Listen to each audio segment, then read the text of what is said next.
Ilikuwa ni jioni ya tarehe 3 Mei 2026 yenye presha kubwa jijini Dar es Salaam.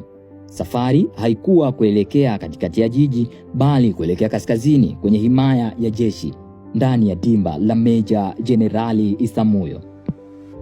Uwanja ulijaa maelfu ya mashabiki na mwamuzi alipuliza filimbi kuashiria kuanza kwa mchezo.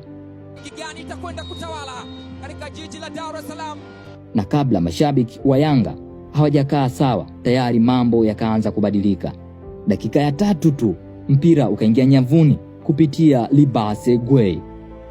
Kwenye makosa Young Africans akashika makora mwamba Lusaka Chama. Alikuwa na option kulia na kushoto. Alipoona ni upande wake wa kulia na Libase Gwe akasema hakuna kujiuliza mara mbili. Siwezi kufanya makosa. Anayadikia Simba goli la kuongoza. Simba wakapata goli la mapema. Dakika ya 9 tena uwanja wa Meja Jenerali Isamuhyo ukashuhudia kitu ambacho hakipo kwenye vitabu vya mafunzo ya kijeshi. Kila kitu kilianza kwa Ino Jospin Loemba. Kwa utulivu hali ya juu, Loemba aliupiga mpira uliokwenda moja kwa moja kwenye miguu ya Elie Mpanzu. Hapo ndipo mchezo wa paka na panya ulipoanza. Mpanzu akijua anasoma ramani ya fundi, akamgeukia Clatous Chota Chama. Chama akaupokea, akaupumzisha na kurejesha tena kwa Mpanzu.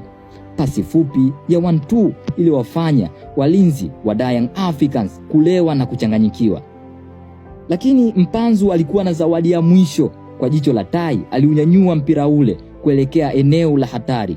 Mpira ule ulikuwa na ujumbe: Chama, kamilisha simulizi. Mpira ukiwa hewani, Chama alifanya kitu kilichozuia mapigo ya moyo ya kila shabiki uwanjani. Hakusubiri utue, hakutafuta nafasi ya kudhibiti. Alijirusha hewani, mwili ukiwa sambamba na ardhi, na kwa mtindo wa acrobatics uliotukuka aliupiga mpira ule kwa kishindo cha ajabu. Kibisawala imepigwa kutoka Kongo na inamaliziwa Ndola Zambia. Haikuwa tu bao, ilikuwa ni sanaa iliyochorwa angani katika mazingira ya kijeshi ya Meja Jenerali Isamuhyo. Chama alitoa amri ya ufundi ambayo hakuna beki angeweza kuizuia.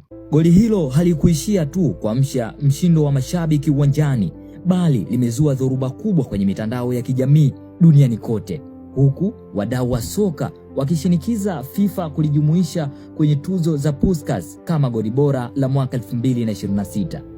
Tarehe 3 Mei 2026 haitakumbukwa kwa matokeo ya mwisho, bali kwa sekunde ile ambayo Chama aligeuka ndege na kuachia saini ya acrobatics ambayo itadumu milele kwenye kumbukumbu za soka la Tanzania. Ama kwa hakika, msimuliaji wako ni mimi Faisal Omari Singa. Hapa ni Faisal TV, nyumbani kwetu ni kwako.